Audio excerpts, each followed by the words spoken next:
Russia's armed forces have begun deploying 60-year-old tanks to the southeastern regions of Ukraine, raising questions over the extent of Putin's losses after 3 months of bitter fighting and countless strategic blunders.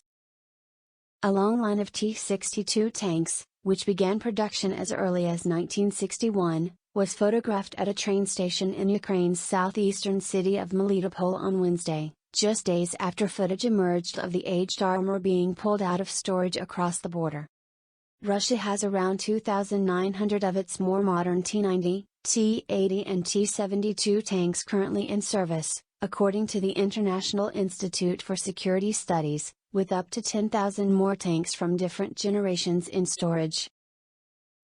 But the land forces of Ukraine estimate more than 1,300 of Russia's tanks have been destroyed or heavily damaged since the invasion began on February 24, at least 700 of which have been visually confirmed according to open-source intelligence analyst Oryx. And of the 10,000 tanks waiting in storage, many of them are likely to be inoperable due to Russia's harsh and varied climate and poor long-term maintenance. Putin's deployment of his armored relics comes as his forces are locked in a brutal and bloody conflict along the eastern front of Ukraine. Russian troops yesterday launched an all-out offensive to capture Severodonetsk and Lysychansk, the only urban centers still under Ukrainian control in the Luhansk region. Extremely fierce fighting is taking place on the outskirts of Severodonetsk. They are simply destroying the city, they are shelling it every day, shelling without pause, Luhansk Regional Governor Sergei Gaidai said yesterday. The mayor of Severodonetsk Oleksandr Struk said the city is holding out for now, but added at least 1,500 people have been killed and 60% of residential buildings have been destroyed. But Russia's painstakingly slow progress in Luhansk has come at a huge cost. As of this morning, the land forces of Ukraine estimate almost 30,000 Russian soldiers have been killed in the conflict thus far, losses which prompted Russia's parliament on Wednesday to scrap the upper age limit for people signing up to join the army. Russia's deployment of T-62 tanks to southwestern Ukraine is puzzling. Designed in the late 1950s, the T-62 had already grown obsolete by the mid-70s and was relegated to reserve duty in favor of the improved T-64 and T-72 models. Some T-64s underwent combat upgrades in the later years before the collapse of the Soviet Union and were retrofitted with improved armor and weapons systems. But Ukraine's armed forces, equipped with modern anti-tank weapons such as Javelin launchers and Bayraktar TB2 drones, have already made short work of Russia's most combat-capable tanks, as evidenced by countless images of wreckage littering the streets of eastern Ukraine. The T-62's slow speed, short range, poor maneuverability and obsolete parts in comparison to the more modern T-90s and T-80s mean the Russian troops operating them would be obliterated should the 60-year-old vehicles be deployed to the front lines.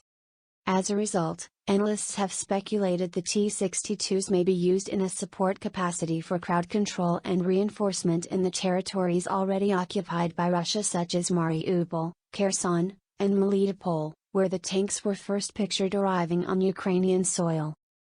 But the T-62 is notoriously prone to breaking down, have half the range of modern tanks and use different parts to their successors, making them challenging to maintain.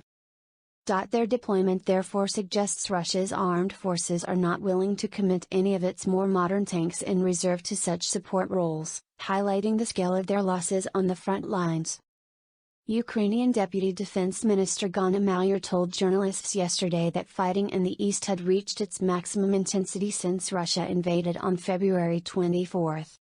Pro-Moscow separatist groups have since 2014 controlled parts of the Donetsk and Luhansk regions known as the Donbas, but Russia now appears set on taking the whole region. Enemy forces are storming the positions of our troops simultaneously in several directions.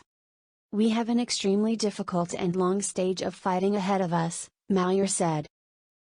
Western military analysts see the battle for the urban centers of Severodonetsk and Lysychansk in western Luhansk as a possible turning point in the war after a shift in momentum towards Russia following the surrender of Ukraine's garrison in Mariupol last week.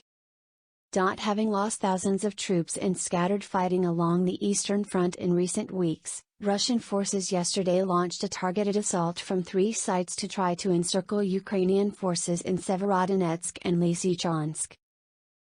If the 2 cities straddling the Siversky Donets River fall, nearly all of the Donbas province of Luhansk would be under Russian control.